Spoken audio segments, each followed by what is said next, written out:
A note.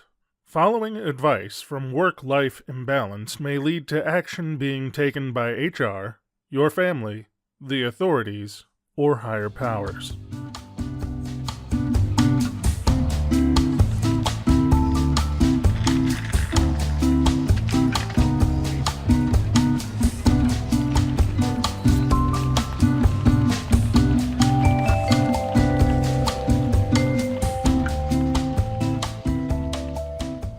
Welcome to Work-Life Imbalance, an advice show focusing on workplace and lifestyle issues. Any resemblance to actual advice, living or dead, or actual wisdom is purely coincidental. I'm your monstrous manager, Frank Eastman. And I'm your lovable office companion, Derek Lewis. Today we'll be talking about desk decor in the deep dive before we address some audience questions and issues from the internet. But first... Oh, God, my water tastes terrible. Oh, Jesus. Oh. Oh, no. Oh. I thought I cleaned it out, but apparently when it was in the dishwasher, it was washed with teriyaki chicken night dishes. Oh, no. This may be the meatiest water that I've ever had. That's good. The water's got body. I mean, I get that, but I didn't want it to be chicken body. That's Water's got that good umami flavor. Oh, God. I mean, I guess I did need a little more protein, but not like this. Oh. Anyway, daily stand-up time. I'll suffer through my terrible water. Daily stand-up. Don't get that salmonella water. So, for the daily stand-up today... I wanted to talk about something that is near and dear to my heart. Chest hair. Yes, that is next week. Chest hair and styling. I was How much gel is too much gel for the chest hair? There's gel, and then there's like styling glue. Or like a nice pomade. Yeah, I'm a Dapper Dan man myself. If you didn't make the joke, I was going to. So I was going to talk about near your heart. Plumbing or home plumbing repairs. All right. So go right ahead. And I say near and dear to my heart because my main bathroom is currently all fucked up. What horrible things have you done to this toilet, Frank? Oh, it's not the toilet. For once on this fucking podcast, it's not about the toilet. It's not the toilet. No, I've had a slow drain in there for a very long time, months, and then the tub started getting slow. Oh no. And if there's one thing that I don't necessarily like, it's a luxurious foot bath while I'm taking a shower. Oh, because it's not even like, unless you like really just bath bomb it out. Like all you're doing is just stewing your feet in like your body stank, and that is just awful. All the nastiness that I'm washing off every other inch of my body is collecting nicely onto my feet and ankles. Making a nice little foot stew. Oh. So that just will not do. So I have been trying to get the stopper out of this tub for months. And it's this little lift and turn sort of number. And I went to look it up on the internet, as one does. Looking up tub stoppers, everybody is like, well, here are the various types of tub stoppers. You can have one that does this, or one that does this, or one that does this. Can we stop for a second and just marvel at how fucking many tub stopper types there are? How many? Yeah, there's more. How many do you need? Like, I thought a rubber plug worked fine. It did most of my life in the 30s. Yeah, but no, they've got a whole bunch of different numbers. Well, none of them were the one that I've got, and then basically I found like somewhere in the recesses of this old house forums where people are like, oh yeah, every once in a while someone has the bad idea to install this kind of tub stopper, and it is the worst piece of shit on the planet. And I'm like, great, let me take a picture of that. Yep, that's the one I got. They may have taken it in your bathroom. Oh, yeah. So this thing is basically impossible to get off. Oh no. I was going to insert a joke. I decided not to. We can all be proud of me later. Your self-editorializing is really improving, Frank. But at any rate, the crux of the problem is there was like a little screw that's under the stopper itself, which means you've got like a half of inch to work with, and there's this screw. I'm sorry. You can't say you've got a half an inch to work with. I'm not mature enough to handle that statement. Oh. Oh, fuck. Go on. This is not the part of the proceedings that I thought was going to be funny, but here we are. You don't get to choose what I laugh at, Frank. But,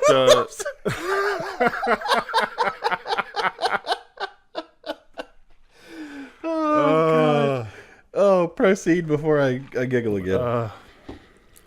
well, at any rate, there's a screw that's in there, and it's basically been hanging out for the last, for all I know, 20 years, because it was with the house when I bought it, and it's rusted itself in place. Oh, no. So I spent the weekend doing everything in my power to get this screw out so I could take this stopper out, and just nothing was working. Like, I tried unscrewing it. No, it's all rusted. It's stuck. I sprayed it down with some penetrating oil.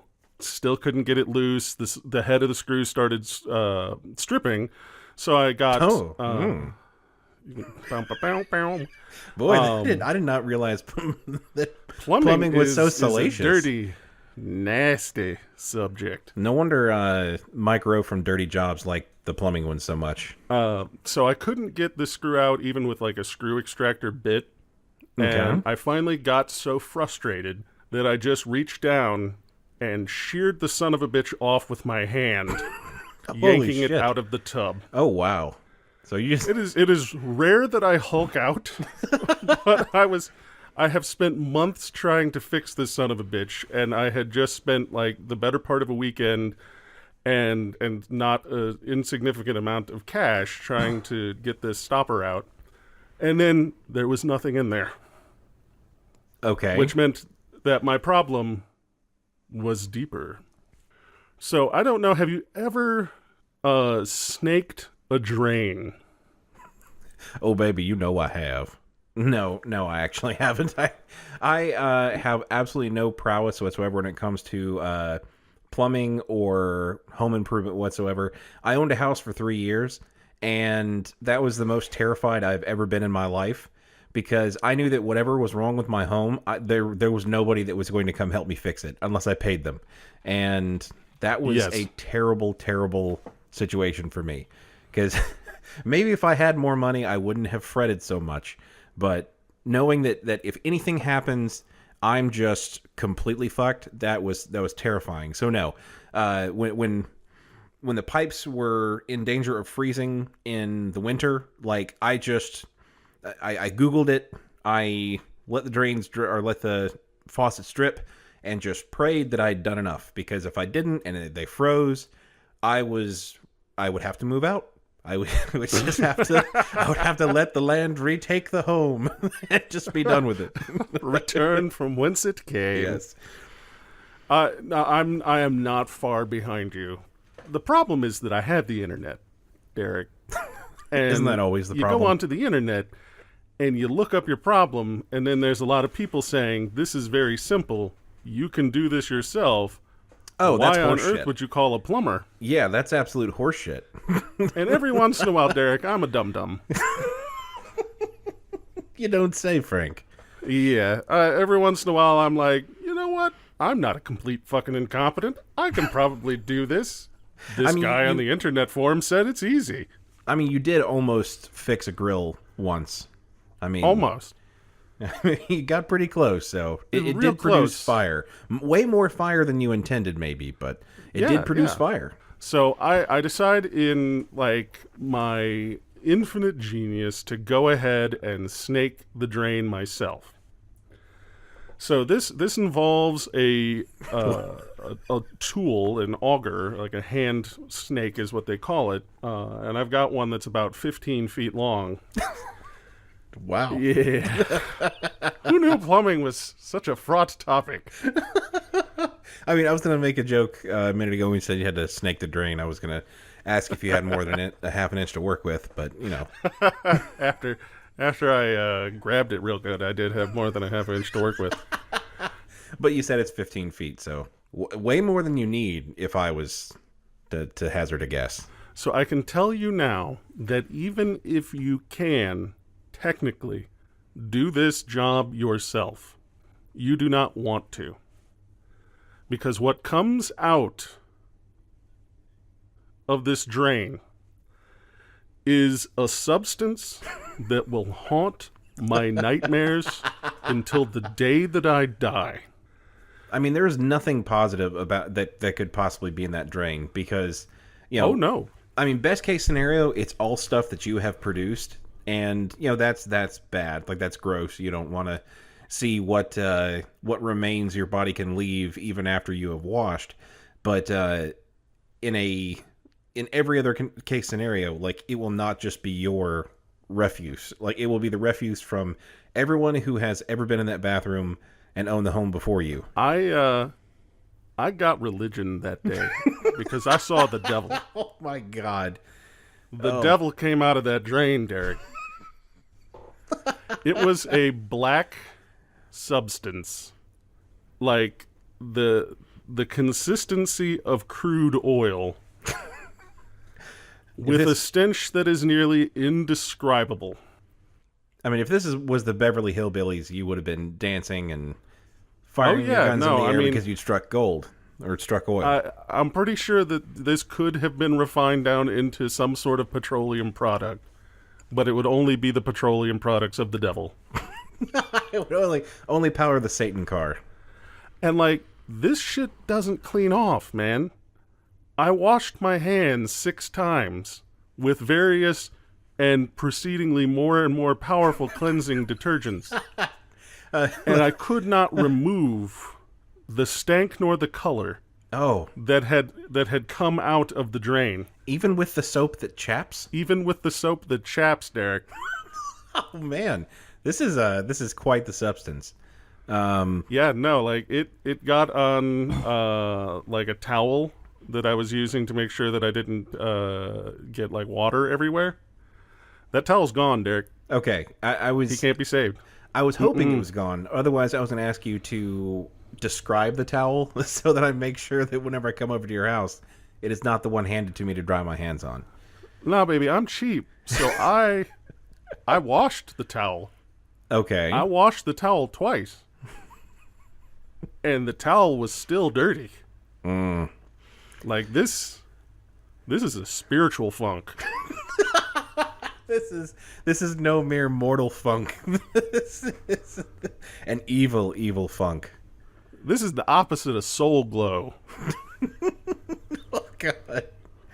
Oh, yeah. That's one of the reasons that I hate, you know, home improvement stuff. Period.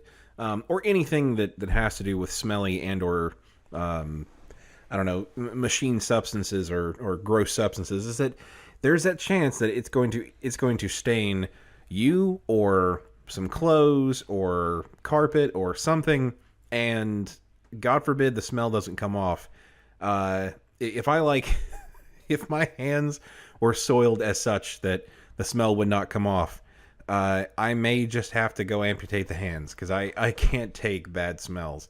Well, I mean, you know, except for the ones that I produce. I mean, but everybody likes their own flavor. I mean, that's a disgusting way to put it, isn't it? That was a disgusting, terrible way to put it, Derek. But the moral of that story is do not do your own plumbing, because even though some jackhole on the internet is going to tell you that it's easy, and in fact, from a mechanical standpoint, it wasn't exactly the most difficult thing that I've ever undertaken. Okay. But there is a large sum of money that I am willing to pay to not have to deal with that substance ever again in my life. See, but now if I do have to hire a plumber, I'm going to be worried about touching their hands. Not because they're nasty people. They touch things that are disgusting, and they themselves are not disgusting people, but they have touched disgusting things. Oh yeah. No, I mean it's a rough life. I whatever it is that plumbers get paid, if they're comfortable, then they are welcome to that money because that is a thing that I am never going to do again. Like I just I don't think I could bring myself to do it, Derek. Yeah. Well, I mean, did it actually fix your problem? Here's the fucking kicker. It didn't fix the problem. Oh, it did not fix the problem at all. So I've probably got a deeper problem, and I am going to have a plumber come out. So after all of that, after rage shearing a piece of metal off the tub, after snaking the devil's asshole, all of this, and I still end up having to call a plumber out, which I could have saved myself all the frustration, I imagine. And all the stinky hands. Yeah, and all the stinky goo. Which I'm sure the stinky goo was going to come out. Like when the plumber was there, he will doubtlessly bring forth this foul substance. But I have to assume that he has the magics and or technologies necessary to protect himself at both like a physical and spiritual level from this stuff that comes out. Right. So the moral of the story is just hire a professional to handle the nasty goo. Yeah, hire a professional. No matter how easy the plumbing may seem, it is not a thing that you want to tackle without an old priest and a young priest. All right, you want to get into the deep dive? Let's hit it. All right, today in the deep dive, I want to discuss desk decorations. This can be pretty much anything that you can think of. Anything that you could festoon your cubicle or your workspace, or if you work in your car, whatever festive things you have in your vehicle. Some places will pretty much let you run wild and do whatever you want to do. Some are very much so, by the book. You can only have like one piece of flair or one picture or something. Those are not as common. Like a lot of time it's in the like banking industry or something where other people are going to be around your desk a lot, or just filled with mindless automatons in your office and whatnot. But Frank, for your general desk purposes, are you a minimalist or are you a lavish desk decorator?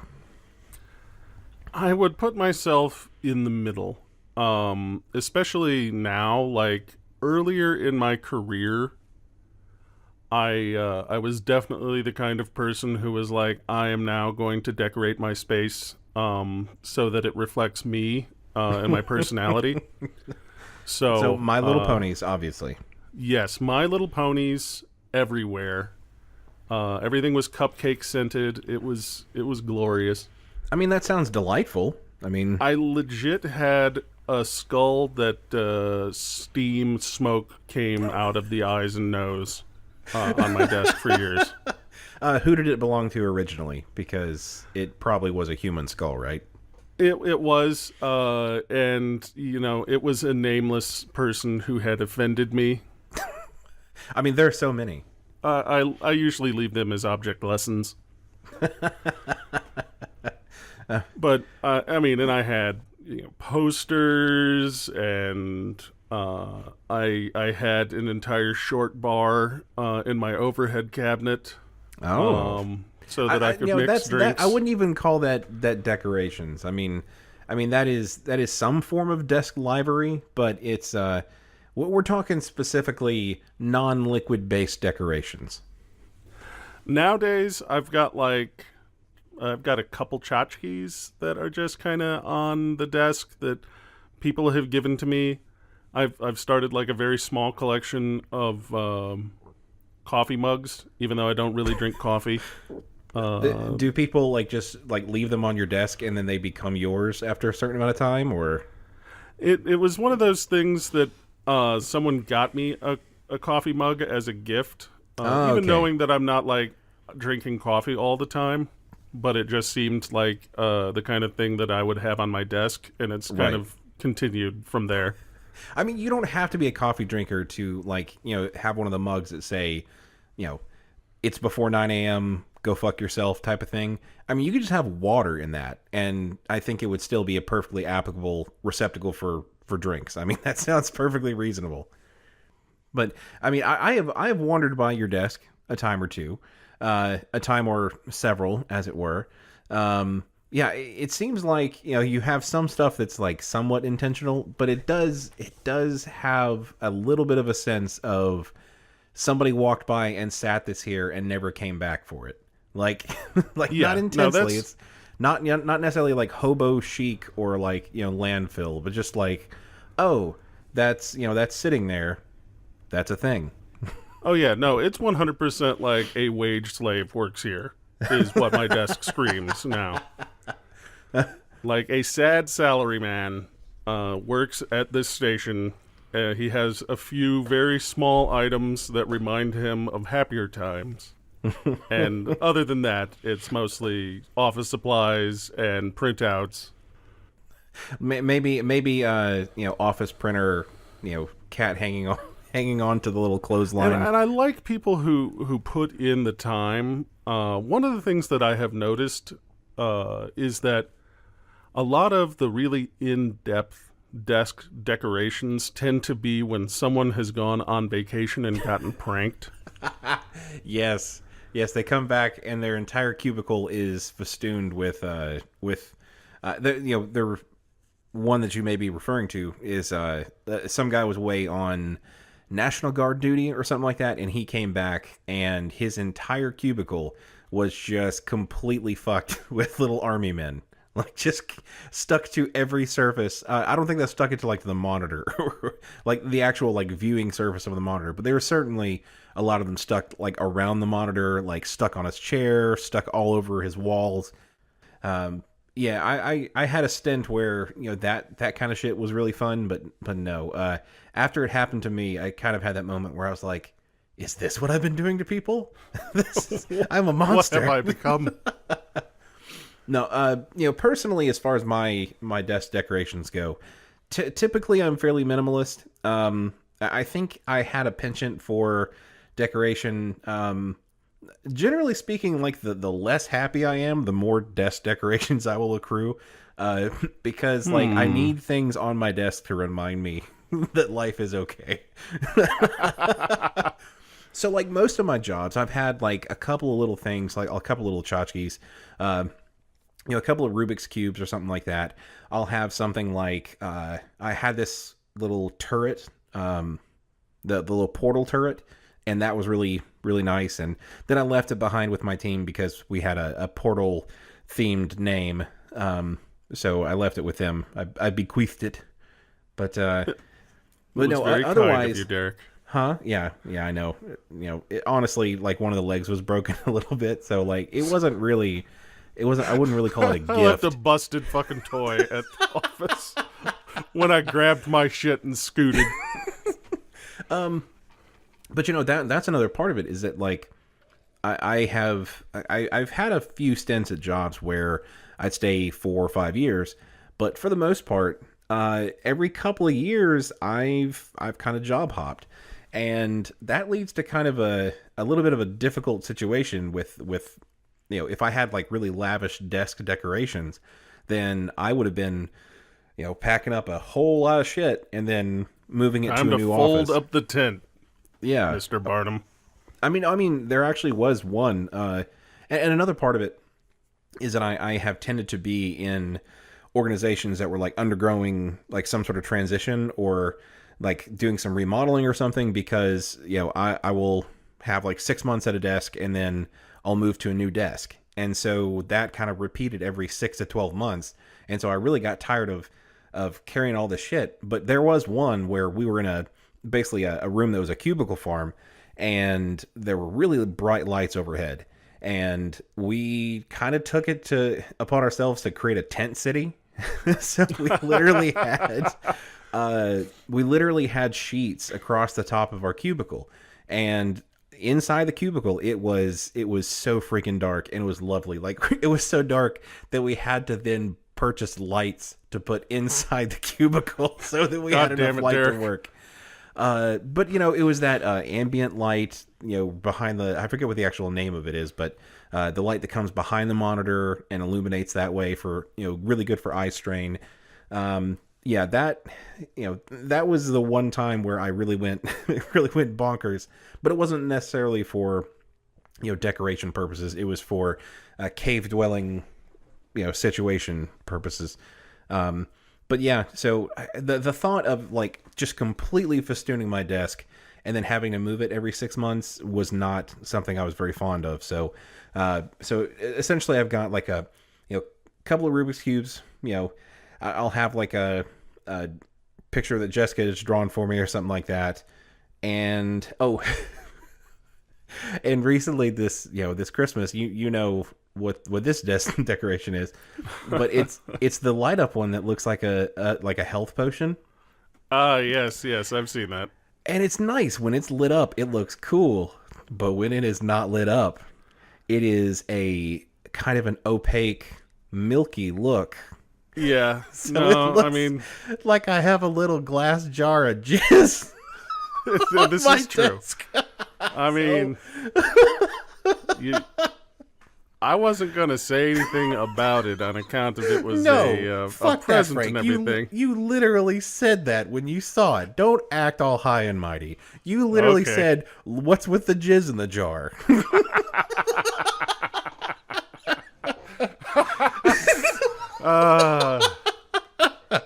Not going to let me front about being professional, I see. Oh, man. All right, so what is the appropriate amount of decorations to have at a desk? Like, just in general, what would you call over the top? My suggestion, and this is my deep-rooted cynicism at work, I would not necessarily have more personal possessions at your desk than can fit in a printer paper box. I mean, that sounds like completely cynical, but that really is fairly pragmatic. Like, I can't really fault that.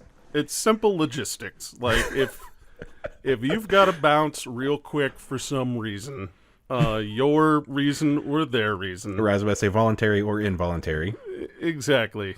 You want to be able to put all of your stuff in a box and do the classic walk to the car carrying the printer paper box under your arm. Right. And it's just not a good look if you've got like 5 boxes and a couple of push carts and, like a team of horses. And that was, I'll be honest, when I left the job where I had, gone all out on my decorations, that was kind of the problem. Right. Because it's kind of hard to leave in like a huffy, dramatic fashion. When you're like, fuck you and everything that you've ever touched in your entire life. And could we get 3 or 4 people to help me carry all of this shit to my car? It's like, I still fucking hate all of you. But Jim, be very careful with that box. It's full of it's full of my katanas. That would actually be a really bad situation. I mean, you come in, grab one box, carry it out, and everybody kind of gives you, like if it was somebody you liked and the whole office liked them, they come to get the first box and they leave and everyone's like sad and they're kind of giving their condolences and then they leave and then they come back, get the second box, still maybe a little bit of condolences. After the second box, then people are like actively trying not to look at the person as they drag their earthly belongings out of the office. It has become an uncomfortable black comedy. At this point, we have had to restart the Hulk walking away theme 3 times while you get your 6th box, Janet. Because it's not a very long song. Like, it is not. So you have to keep restarting it. Oh, you gotta have somebody next to the jukebox with their finger on the restart button. Oh, that's just a bad jam. You know, if I had any other reason to say was my primary reason for not being a lavish desk decorator, you have just replaced it with that that pragmatic cynicism that will keep me from a shameful situation if and when I, ultimately get fired. Yep. Don't have more shit than you can carry out in the course of the walking away theme from Hulk. Oh, I don't think we could put a better cap on it than that. Shall we take a trip to accounting? Let's do it. Boom, boom, boom, boom. Boom, boom, boom, boom.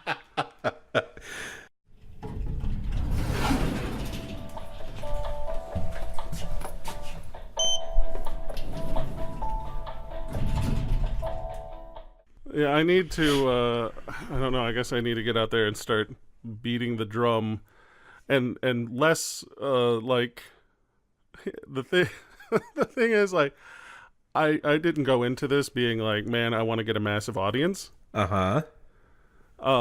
But there's a critical flaw in my basic plan. Which is if we don't have a fucking audience, we don't have any questions, and so basing the whole goddamn show around audience questions was kind of a fatal flaw. Maybe one of these days we won't have to fucking panhandle for questions. Please, sir, can you spare some questions? That was a pretty good one. Can I have another? Oh, god damn it. What Does It Matter podcast, a non-topical solution for your topical problems. Movies, pop culture, music, foul language, you got it. WDIMpodcast.blogspot.com. Also follow us on Twitter at WDIM Podcast. The fun never ends, and it's something real.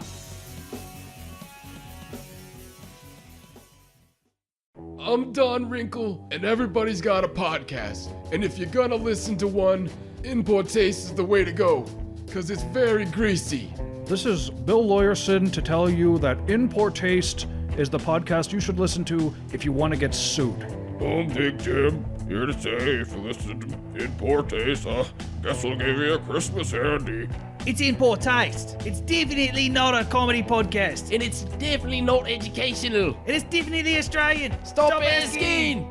Hello, I'm Giorgio Casadoro, and this is my brother. Fativa. Come on down, In Poor Taste. We're taking back and polish your jewels. That's us. South Hills, Pittsburgh.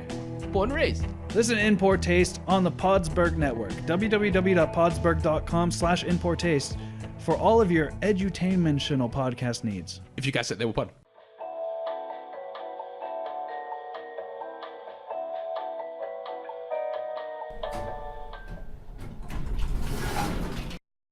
I will say, I have. I know you were worried about this, but during the interim, I did go and swap out my chicken water, and so I am no longer drinking chicken broth as refreshment.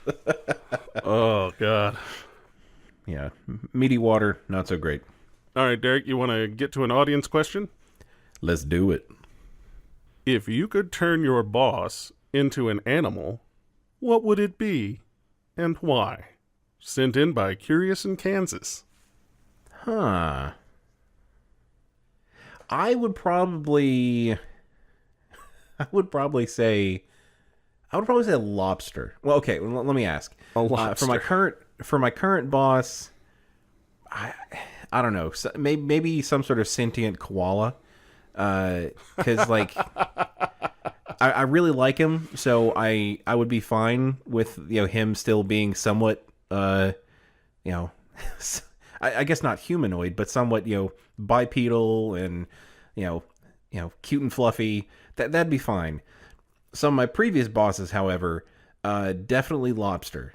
And definitely a lobster. Okay. And not the kind with the big pinchy claws. Like there are some lobsters that I have found out about recently that essentially have very little in way of defense. Like, they can smack you with their tail, but other than that, they're fairly defenseless, which is probably why there's not that many of them. I was going to say, are they eating lobsters, and are they extinct because they haven't got giant pinchy claws? There are not many of them left, if memory serves me right. But no, primarily so that they would not have any way to talk. That's definitely an important feature. They're kind of spider-like, but not really spiders. Like, because spiders are dangerous in and of themselves. They're spider-like, so people that don't like spiders won't like them. But also not having like the fangs and harmful nature or web spinning abilities. Because honestly, if I turned one of my former bad bosses into a spider, like, they probably wouldn't bite me. They'd probably just like sling that one strand of web across the door frame that I could walk into like every day. Like, oh, God, every day. oh. It's like, God damn it, boss.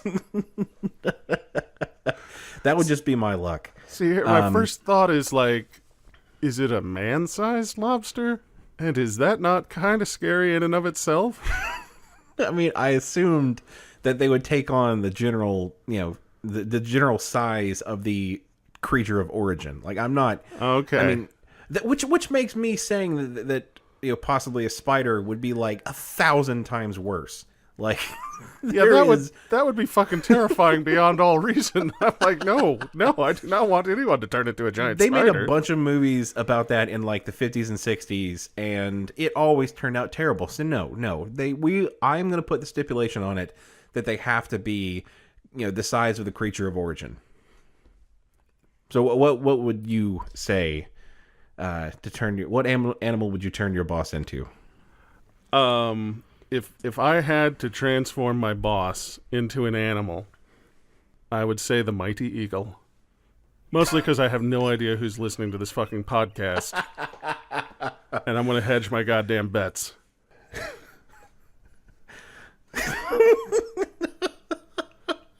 Well, I mean, no, that's rather Frank's flattering, I guess. No, I mean, it's one of those sort of weird questions where I don't know that I've got a really good answer. The first instinct that I had was Boston Terrier. So not only are they small and relatively cute, but also they're brachycephalic. So eventually they'll die because they can't breathe. I wasn't thinking of that. Well, I was, Frank. I was just thinking the most stubborn dog that I've ever met was a Boston Terrier. Was a friend of mine's It sounds dog. like, I was going to say, it sounds like we're digging up some shit. What Boston Terriers have wronged you, Frank? Oh, he didn't wrong me. I mean, he attacked my shoes every once in a while, but we'll be honest, it's a small dog, and I was not very threatened. But right. It had, as you said, they're brachiocephalic. As you said, they got big old fat heads. Brachiocephalic. There we go. And so the dog had chronic sinus problems. Right. And so it just snorted and made weird sounds constantly. And more than once I was like, dude, I'm fairly certain that this dog is actually a fucking alien and it's trying to communicate with us, but we cannot speak its language. Right. Because the weird goddamn sounds that came out of that little dog, I was always like, what you trying to say? It's trying to say, give me the fucking wet food. Don't give me this dry, shitty kibble food. Take these dog biscuits and shove them right up here. Yeah, I think my dog would definitely, if they could communicate one thing other than put on pants more often, I think they would probably say, what the hell are these little triangles that you feed me? But no, so going back to the question, if we're talking about previous bosses that we can assume are not listening to the podcast, which I would have to say, if we're guessing, law of averages. Oh yeah, it's probably not them. What would one of your old bad bosses turn into? One of my old bad bosses, like, I have not had many bad direct managers is one of the things. Like, all of my problems have been far upstairs. So Okay. I would say, you know, if it was like the boss's boss's boss at a previous job who I had to turn into an animal, it would probably be a sloth. I wasn't asking what their spirit animal would be. I was asking what you would turn them into as some form of punishment. I figure a sloth, because here's the thing. The sloth is so slow that moss grows in his fur. Right. And that's just gross. I mean, you're not wrong. And plus, if they have a penchant for doing, damage and stuff like that, they would be much more slow to do it. Because if what was it? If Zootopia is any indication, it'll take them a long time to get their bad ideas out of their fucking mouths. So that goddamn movie. Oh, jeez, man. I had to see that movie a lot. I mean, that Shakira's gazelle. That shit's my jam. I am completely kidding. I am 100% kidding.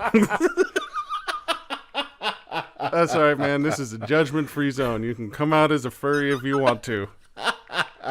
In other news, does anybody listening want to co-host a podcast? It's like, of all the ways that I got kicked off the podcast, this was at least in the bottom half of the list. Nah, I ain't gonna hate on furries. They get enough Especially shit if they as listen. one of all your furry friends. One of our grand 3 listeners is a furry, and they're like, well, fuck those guys. And we have now cut ourselves in third. I was about to say, we've reduced our listenership by 33%. I'm trying to think of an animal that would be just like the most embarrassing thing to turn into. I mean, I watch a lot of animal shows, but like the problem is that when I watch these animal shows, I remember the cute ones, but I don't really remember like the ones that are so dumb that they barely exist. I mean, obviously you have like, dodo bird and other things that like are now extinct. I guess it's another question is like, do we have access to previous animals? Like, is this a magic thing, or is this like you got to have some of the DNA to splice into their DNA and they just turn into one? I'm gonna assume that this has got to be a magic thing, and if we go into the past, like this becomes a really fucked up Jurassic World sort of situation. And the last goddamn thing I need is a T-Rex with a bow tie, like spouting about synergy. As you can see here, I want to begin thinking outside the box. And by outside of the box, I mean I would like you to get out of the car. so I can eat you. No, I mean, if I was thinking about, like, if we're just going to talk about horrifying animals or whatever, like, the thing that springs to mind is the frog that carries its young in its back. No, stop, Frank. Stop. No, God. That is the worst possible animal. Like, if doing my own plumbing gave me religion, seeing that took it away. And rightly so. That is not something I needed to remember existed, Frank. You're welcome. Damn it. Shit. Oh, no, that is a just disgusting frog. And like, I forget what the phobia is, but there's a phobia of things with like holes in them, like the lotus seeds and stuff like that, or the lotus flower. But it is like, that is like nightmare fuel, just because it's so gross to like think that somebody, or not somebody, I guess, something. I mean, if like, I'm not all for kids anyway, and like, if that's how you had to spawn the fuckers, hell no. I'm doubling down. Well, I mean, in Hell general, no. somebody's got to carry him around. So I mean, sure, but I got a pretty nice back, Frank. I don't want to be planting no babies in there. got the worst back knee in the world. Oh, Frank.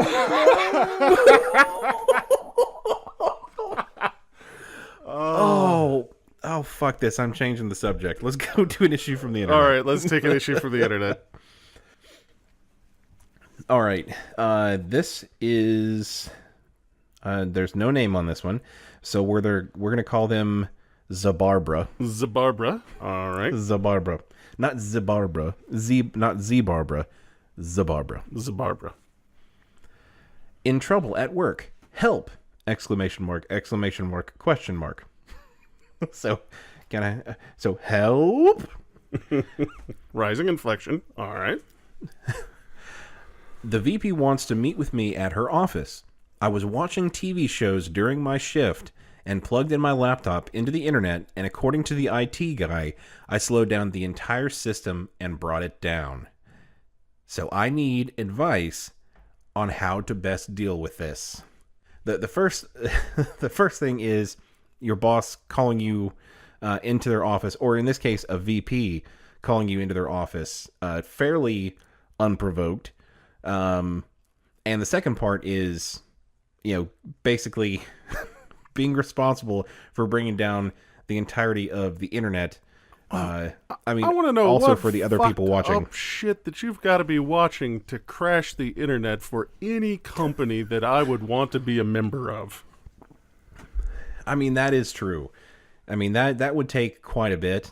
And who knows? This could be from the era of like BitTorrent or something, where, I mean, if somebody plugged in if you plugged in like a massive array of BitTorrent files, if you had those downloading and you plugged into the internet at work, I mean, it would basically see that wide pipe and just gobble it up. I mean, obviously there's some restrictions and load balancing and stuff to where that probably wouldn't be a huge issue. I was watching I guess TV it shows, could. and by watching TV shows, I mean I was hosting several thousand terabytes worth of movies from a computer on the office internet.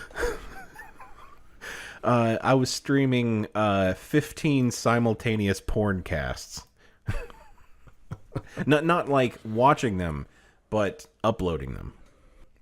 I have 15 HD cameras, Frank. I got to use them for something. I mean, if... Don't make your own. It's your turn to be grossed out. Oh, yeah. No, I mean, I had to deal with the plumbing stuff, man. I'm all topped up. All topped up on gross. All topped up on gross. No, I okay, mean, if the so- IT guy has got you, I'm sorry, friend, you're fucked. Yeah, I agree. Because there are few... I was an IT guy. Like, I came from this world. So I know if there's anybody who is just ready to drop the hammer on somebody, it's the fucking IT guys. Like, they've been salivating for this opportunity for so long, and they finally get to drop the hammer on somebody. They're gonna throw the fucking book at you. The other flip side of this is, though, in my time, I have seen people do some boneheaded, fucked up, terrible bullshit that I was like, oh, I guess they're gone. Goodbye, George. It was nice. This is the one. Nothing happened. They asked him not to do that again. Like, I didn't know that was an option. that's fucking it. Jesus. Like, I stole a Hot Pocket out of the freezer, and there was a goddamn inquisition. And this son of a bitch brings down the entire corporate intranet. And they're just like, please don't watch that anymore. Oh, God. It's all about whose Hot Pocket you steal, Frank. This is true. So I think what you do is you throw yourself on the mercy of the court. And So, but the thing is that they're not even sure that this is what they're being called into the office about. So, they walk in and the VP says, well, you know why I've called you in here, right? And puts the ball in your court. if you just spill the beans, like there's no chance of you getting out of this one. Because if they're like, if the answer they were expecting was, yes, I've been doing such a good job, I deserve a raise, yada, yada, yada. And you say, yeah, I streamed 15 seasons of Game of Thrones while at work. They probably will be slightly miffed about that. And you will not get your promotion that you were in line for. Obviously, if we're counting like statistically, like 9 times out of 10, it's not going to be that. Like they are calling you in to yell at you. But that one time, and you've blown it. I will say, like, and not to call myself out as usual again, the thing that I do if I ever get stopped by the cops is I just turn into the most helpful but also the stupidest son of a bitch that they have ever dealt with. And it is surprising how often that has gotten me out of any sort of trouble where I'm just like, what was it again? Well, I'll be dipped. I can't believe I was going over the speed limit. I mean, I have gone into places I wasn't supposed to go into and then just claimed complete ignorance. And so I would, in the throwing yourself on the mercy of the court sort of situation, I would say admit to nothing.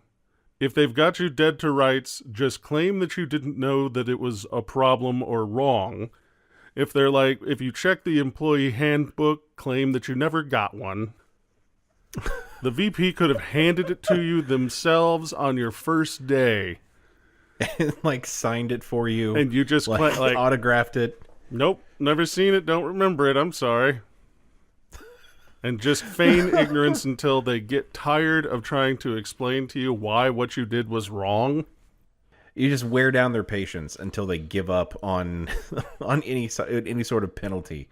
It's no longer going to be worth putting up with you for another 3 hours while they try to rake you over the coals, but you are like, what's hot? I don't know. What's going on? Game of Thrones, Yeah. I like that show. Now, I honestly, what would be like the biggest kicker of all of this is that, the VP calls him in there and all they want to talk about is, the show that they were watching because they really like the show, but maybe they haven't had a chance to like catch up on it.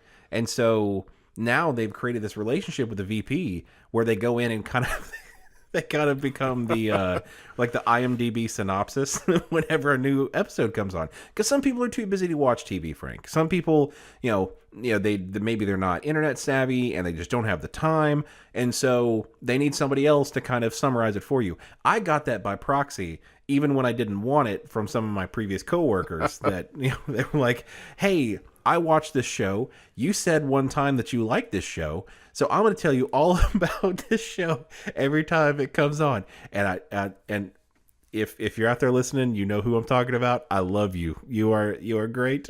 You are fantastic. I loved every moment of it. But it was still, you were giving me the IMDb synopsis to every fucking episode that came on. So let's just appreciate it and move on. Now, I can see, like, the VP calls you in and, they're just bellowing, like, Smithers! And then you get in there and they're like, all right, so did you watch Desperate Housewives last night? I want to know what that bitch Felicia did, because I've been watching her. Well, I haven't been watching her, obviously, but I've been following along with your beautiful narrative that you've been weaving. And I want to know how she gets her comeuppance. Oh, God. But I think we can assume that this is not a positive meeting with the VP. Go in, feign ignorance, and if that doesn't work, be contrite. Don't show your ass too much. I mean, unless that's the unless thing, you're like... a baboon or your boss was turned into a baboon. There we go. We're coming full circle. Gotta get that call back. Oh, man. All right, Derek. Oh. You want to punch the clock? Yeah, let's punch the clock.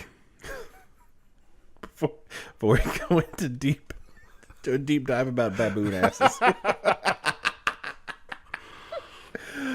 If you have any questions you'd like for us to answer on air, send them to questions@WLIcast.com. You can also visit us on Facebook at facebook.com/WLIcast or on Twitter at WLImbalance and use the hashtag WLIcast.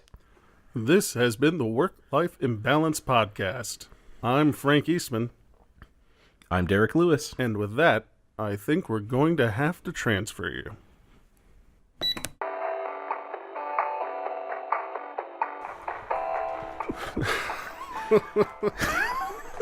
That was a fucked up episode.